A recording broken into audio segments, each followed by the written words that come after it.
கொங்காராப்பூர்னு ஒரு கிராமம் இருந்தது. அந்த இடத்துல வீர் தன்னுடைய மனைவி சித்ரா கூட வாழ்ந்து வந்தாரு. சித்ரா ஒவ்வொரு நாளும் உடம்பு சரியில்லாமலே இருந்தா. அப்புறம் வீர் எந்த தொழிற்சாலையில வேலை செஞ்சுட்டு இருந்தாரோ அத மூடிட்டாங்க. அதனால வீர் வேலை இல்லாம போய்கிட்டு இருந்தாரு. சித்ரா, என்னை மன்னிச்சிடு. நீ நல்லா இருக்கிறியா? அந்த மருந்து வாங்க கூட என்கிட்ட பணம் இல்லம்மா. என்னங்க, நீங்க கவலைப்படாதீங்க, நான் குணமாயிடுவேன். எனக்கு பெருசா ஒண்ணும் இல்லைங்க. ஆமா, உங்க வேலை விஷயம் என்னாச்சு? நீங்க வேலை தேடி போனீங்கல்ல? இந்த கிராமத்துல யாருக்கும் கூலி வேலை செய்யற ஆளு தேவையில்லை. அதனால நான் என்ன முடிவு பண்ணிருக்கேன்னா, நான் இந்த கிராமத்துல இருக்கிற ஜமீன்தார்கிட்ட கொஞ்சம் பணம் வாங்கி புலாவ் வியாபாரம் பண்ணலாம்னு நினைக்கிறேன். ரொம்ப நல்ல விஷயங்க. உங்க கையால செய்யற புலாவ் இந்த கிராமத்துல எல்லாத்தையும் விட சுவையா இருக்கும். வீருக்கு புலாவ் பண்றது ரொம்ப நல்லா தெரியும். புலாவ் டாபா திறக்கிறதுக்காக வீர் ஜமீன்தார் கிட்ட கொஞ்சம் பணம் கேட்டு வந்தாரு. ஜமீன்தார் ஐயா, எனக்கு கொஞ்சம் பணம் தேவைப்படுது. என் மனைவிக்கு உடம்பு சரியில்லை. அப்புறம் கிராமத்துல யாருக்கும் வேலை கொடுக்கறதுக்கு அவங்க கிட்ட வேலையும் இல்லை. அதனால நான் புலாவ் தாபா வைக்கலான்னு முடிவு பண்ணிருக்கேன். அடேங்கப்பா, இது உண்மையிலேயே ரொம்ப நல்ல விஷயம். நீ இந்த வேலை செய்யறதுக்கு நிச்சயமா நான் உனக்கு பணம் தரேன். ஆனா அதுக்கு 30% வட்டி வாங்குவேன். இதுக்கு உனக்கு சம்மதமா? வீர் கொஞ்ச நேரம் யோசிச்சாரு. அவருக்கு இந்த ஒப்பந்தம் சுத்தமா பிடிக்கலதான். ஆனா பாவம், இதை தவிர அவருக்கு வேற எந்த வழியும் தெரியல. சரிங்க, நான் இதுக்கு ஒத்துக்கிறேன். கிட்டத்தட்ட ஒரு வாரத்துக்கு அப்புறம் வீரோட புலாவ் தாபா தயாராயிடுச்சு. அப்புறம் அவரு புலாவ் வியாபாரம் பண்றதுக்கு ஆரம்பிச்சிட்டாரு. சாயந்தரத்துக்குள்ள அவரோட புலாவ் எல்லாமே வியாபாரம் ஆயிடுச்சு. வீர் தன்னுடைய கடையை விட்டு வெளியில வந்தாரு. இன்னைக்கு முதல் நாள். இன்னைக்கு எனக்கு நல்ல வியாபாரம் நடந்தது. போய் ஒரு டீ வாங்கி குடிப்போம். வீர் டீ வாங்கறதுக்காக போய்கிட்டு இருந்தாரு.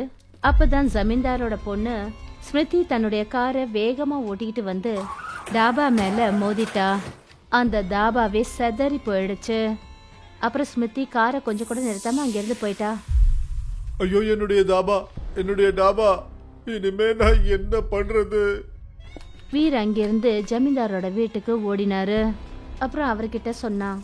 அதாவது அவருடைய பொண்ணு அவங்க கார்ல தன்னோட தாபாவை மோதிட்டான்னு சொன்னாரு. ஸ்மிருதியும் அங்கதான் நின்னுட்டு இருந்தா. ஜமீன்தார் அவர் சொன்னதை கேட்டதும் ஸ்மிருதி கிட்ட சொன்னாரு. என்ன காரியம் பண்ண? நீ உன் காரை கொண்டு போய் தாபா மேல இடிச்சியா? என்னப்பா நீங்க ஒரு தாபா மேல தானே இடிச்ச? நான் தாபா போயிடுச்சுன்றதுக்காக நான் உங்ககிட்ட இதை கேட்கல. ஒருவேளை உனக்கு ஏதாவதா இருந்தா என்ன பண்றது? முதலாளி, இப்ப நான் என்ன பண்றது?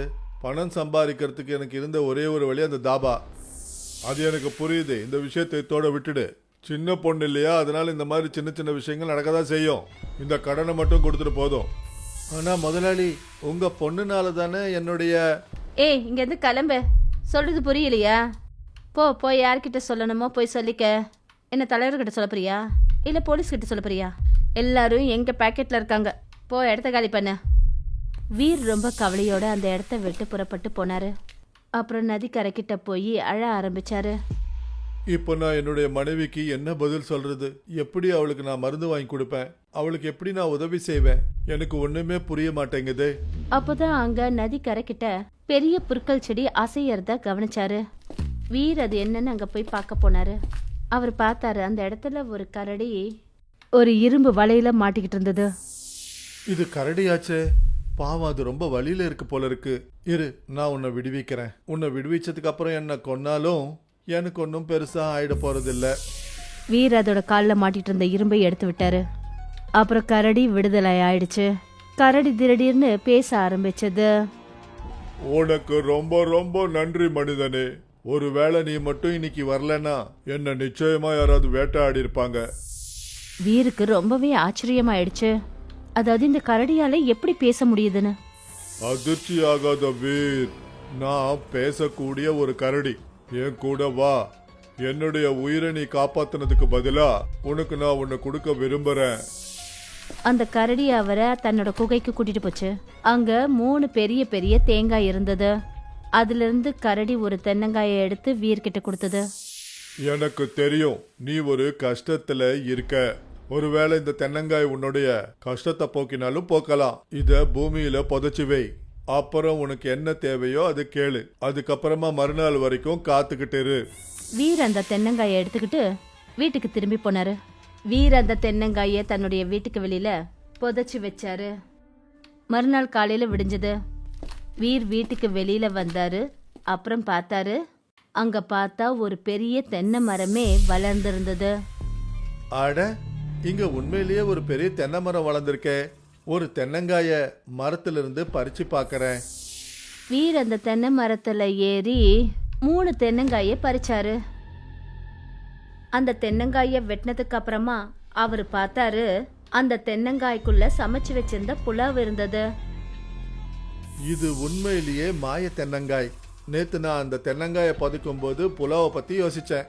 அப்புறம் இன்னைக்கு அந்த தென்னங்காய் மரம், அதே மாதிரி தென்னங்காயில புலாவும் கிடைச்சிடுச்சு. வீர் அந்த தென்னங்காய் புலாவை எடுத்துட்டு போய் தன்னுடைய மனைவி சித்ராவுக்கு சாப்பிட கொடுத்தாரு. தென்னங்காய் புலாவ் சாப்பிட்டதுமே சித்ராவோட உடம்பு முழுமையா குணமடைஞ்சிருச்சு. இந்த புலாவ் உண்மையிலேயே ரொம்ப சுவையா இருந்ததுங்க. இந்த தென்னங்காய் புலாவ் மக்களோட நோயையும் தீர்க்கும் போல இருக்கு. இதை சீக்கிரமா கிராமத்துல வியாபாரம் பண்ண பாருங்க. இப்ப எனக்கும் குணமாயிடுச்சு. நானும் உங்க கூட சேர்ந்து வியாபாரம் பண்றேன். வீர் நிறைய தென்னங்காய வெட்டினாரு. எங்க அவருடைய தாபா இருந்ததோ அந்த இடத்துல போய் அதை வியாபாரம் பண்ண ஆரம்பிச்சாரு. சித்ராவும் அவர் கூட இருந்தா. தென்னங்காய் புலாவ் வாங்கிக்கோங்க. இந்த மாதிரி புலாவை நீங்க வாழ்க்கையிலே சாப்பிட்டு இருக்க மாட்டீங்க. தலைவர் அந்த பக்கமா போய்கிட்டு இருந்தாரு. என்ன தென்னங்காய் புலாவா? ஒரு தென்னங்காய் புலாவ் கொடுப்பா? இதுல என்னதான் இருக்குன்னு நானும் சாப்பிட்டு பார்க்கறேன். சரிங்க தலைவரே, இப்பவே கொடுக்கறேன். வீர் தலைவருக்கு தென்னங்காயை வெட்டி கொடுத்தாரு. தலைவர் தென்னங்காய் புலாவை சாப்பிட்டுட்டு ரொம்பவும் சந்தோஷப்பட்டாரு. அடேங்கப்பா, இதுக்கு முன்னாடி இந்த மாதிரி புலாவை நான் சாப்பிட்டதே கிடையாது. ஒரு 2-3 தென்னங்காய் புலாவை வீட்டுக்கு அனுப்பிடுப்பா. சரிங்க, இப்பவே அனுப்பி வைக்கிறோம். மெல்ல மெல்ல அந்த கிராமத்துல இருக்கிறவங்க எல்லாரும் தென்னங்காய் புலாவுக்கு அடிமையானாங்க. அப்புறம் வீர் பெரிய பணக்காரரா ஆயிட்டாரு. வீர் ஜமீன்தார் கிட்ட வாங்கின கடன் வட்டி எல்லாத்தையும் திருப்பி கொடுத்தாரு. இப்போ ஜமீன்தாருக்கு ஒரு விஷயம் அவரை உறுத்திக்கிட்டே இருந்தது. வீர் எங்க அவரை விட பணக்காரராயிடுவாரோன்ற பயம். எல்லாத்துக்கும் காரணம் நீதான். அவனுடைய டாபாவை நீ இடிக்காம இருந்திருந்தா அவன் தென்னங்காய் புலாவ் பண்றதை ஆரம்பிச்சிருக்க மாட்டான். அப்பா, என்னை மன்னிச்சிருங்கப்பா. இந்த மாதிரியெல்லாம் ஆகும்னு நான் கொஞ்சம் கூட நினைச்சு பார்க்கல. வா போய் பாப்போம் அவன் தென்னங்காய் புலாவை எப்படி தான் செய்யறான்னு. ஏன்னா யாராவது தென்னங்காயில புலாவ் செய்ய முடியுமா? ஜமீன்தாரும் அவரோட பொண்ணு ஸ்மிருதியும் 2 பேரும் வீரோட கடைக்கு போனாங்க. என்ன மன்னிச்சிடுப்பா வீர், நான் உங்ககிட்ட அந்த மாதிரி கொடுமையா நடந்திருக்க கூடாது. என் பொண்ணு உன் டாபாவை நாசம் பண்ணி பெரிய தப்பு பண்ணிட்டா. தயவு செஞ்சு என்னை மன்னிச்சிருங்க. எனக்கான பாடத்தை நான் கற்றுக்கிட்டேன். இனிமே இந்த மாதிரி நான் எப்பவும் பண்ண மாட்டேன். பரவாயில்ல, இருக்கட்டும். சொல்லப்போனா நான் தான் உங்களுக்கு நன்றி சொல்லணும். அன்னைக்கு நீங்க என்னுடைய தாபாவை மோதாம இருந்திருந்தீங்கன்னா இன்னைக்கு எனக்கு அந்த தென்னங்காய் புலாவ் மரம் கிடைச்சிருக்காது. எனக்கும் இந்த தென்னங்காய் புலாவை சாப்பிடக்கூடப்பா. அப்புறம் இந்த தென்னங்காய் புலாவ் மரம் உனக்கு எப்படி கிடைச்சது? வீர் அவங்க 2 பேருக்கும் தென்னங்காய் புலாவ் கொடுத்தாரு. ஜமீன்தாரும் அவருடைய பொண்ணும் 2 பேரும் ரொம்ப ஆச்சரியப்பட்டாங்க. அப்புறம் வீர் எல்லா விஷயத்தையும் ஜமீன்தார் அப்புறம் அவரோட பொண்ணுக்கிட்ட சொன்னாரு. அதை கேட்டுட்டு 2 பேரும் என்ன சொன்னாங்கன்னா, உண்மையிலேயே ஒரு அற்புதமான மரம் உங்களுக்கு கிடைச்சிருக்கு. இது மாய தென்னங்காய் புலாவ். இருந்தாலும் இத குறைவான விலைக்கு நீ வித்துக்கிட்டு இருக்க. வீர், இந்த மரத்தை என்கிட்ட வித்துரு. நீ எதிர்பார்க்காத அளவுக்கு நான் உனக்கு பணம் கொடுக்குறேன். என்ன, எனக்கு இந்த மரத்தை நீ வித்துறியா? மாட்டேன், கண்டிப்பா மாட்டேன். இந்த மரம் மக்களுடைய உடம்ப குணப்படுத்தும். அதனால நான் எப்பவும் இதை விட அதிகமாக விலைக்கு விற்கவும் மாட்டேன், அப்புறம் விற்க விடவும் மாட்டேன். மறந்துடாதீங்க, இந்த மரம் என்னால தான் உங்களுக்கு கிடைச்சது. நான் நினைச்சேன் நீங்க 2 பேரும் உண்மையிலேயே என்கிட்ட மன்னிப்பு கேட்க தான் வந்திருக்கீங்கன்னு. ஆனா உங்களுடைய கபடம் நிறைஞ்ச மனசுல இவ்வளோ கபடங்கள் இருக்கும்னு நான் நினைச்சு கூட பார்க்கல. அதனால நீங்க யாரை பத்தியும் நல்லதே நினைக்க மாட்டீங்க. இது உனக்கு பெரிய விளைவை ஏற்படுத்தும் வேர், பார்த்துக்க.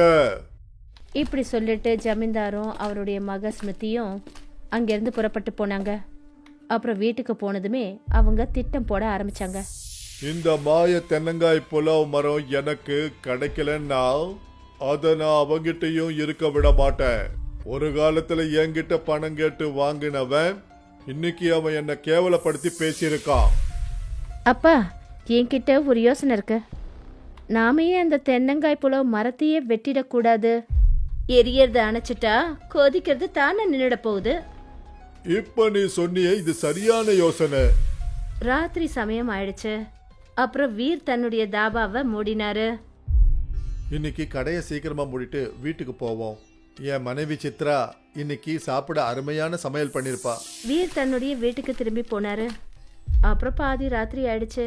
அந்த பாதி ராத்திரியில ஜமீன்தாரும் அவருடைய பொண்ணும் அந்த வீட்டுக்கு வெளியில அந்த தென்னங்காய் புலவு மரத்துக்கிட்ட அவங்க வந்தாங்க.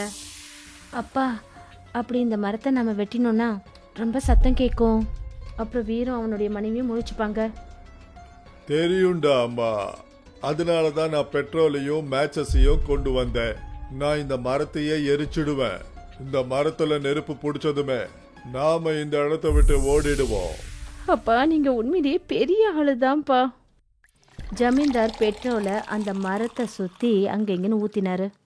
ஜமீன்தார் சரியா அந்த மரத்துக்கு நெருப்பு வைக்க போகும்போது காட்டுல இருந்து அந்த கரடி அங்க வந்துடுச்சு. நீ என்ன பண்ற ஜமீன்தார்? அவனுக்கு இந்த தென்னங்காய் புலாவ் மரத்தை நான் தான் கொடுத்தேன். அவன் உனக்கு எந்த கெடுதலையும் செய்யல. நீ எதுக்காக அவனுக்கு இப்படிப்பட்ட கெடுதலை செய்யற? உன்கிட்ட நிறைய பணம் வச்சிருக்க. இருந்தாலும் பொறாமன்ற எண்ணம் உன் மனசுலயும் உன் பொண்ணோட மனசுலயும் இருக்கு. இதுக்கான தண்டனை உனக்கு நிச்சயமா கிடைக்கும் ஜமீன்தார். என்ன மன்னிச்சிருங்க, என்ன மன்னிச்சிருங்க. இனிமே நாங்க இந்த மாதிரி எல்லாம் எதுவும் செய்ய மாட்டோம், சத்தியமா. கரடி ஏதோ ஒரு மந்திரத்தை சொல்லுச்சு. மந்திரத்தை சொன்னதுமே ஜமீன்தாரும் அவருடைய பொண்ணு ஸ்மிருதியும் 2 பேருமே தென்னங்காய் புலவு மரமா மாறிட்டாங்க. அதுக்குள்ள வீரும் அவரோட மனைவி சித்ராவும் வெளியில வந்தாங்க. அந்த கரடியையும் அந்த 2 மரங்களையும் பார்த்தாங்க. கரடி ஐயா, நீங்களா? அப்புறம் இந்த 2 மரங்கள் எப்படிங்க? இந்த மரம் நான் உங்களுக்கு கொடுக்கிற பரிசு. நல்லா முன்னேறி வா, அப்புறம் கிராமத்து ஜனங்களுக்கு உதவி செய். உங்களுக்கு ரொம்ப ரொம்ப நன்றி கரடி ஐயாவே. கரடி தன்னோட வந்த வழியிலே போயிடுச்சு. அப்புறம் வீரோட தென்னங்காய் புலாவ் கிராமத்துல இருந்து நகரம் எல்லா இடங்கள்லயும் பிரபலமாயிடுச்சு.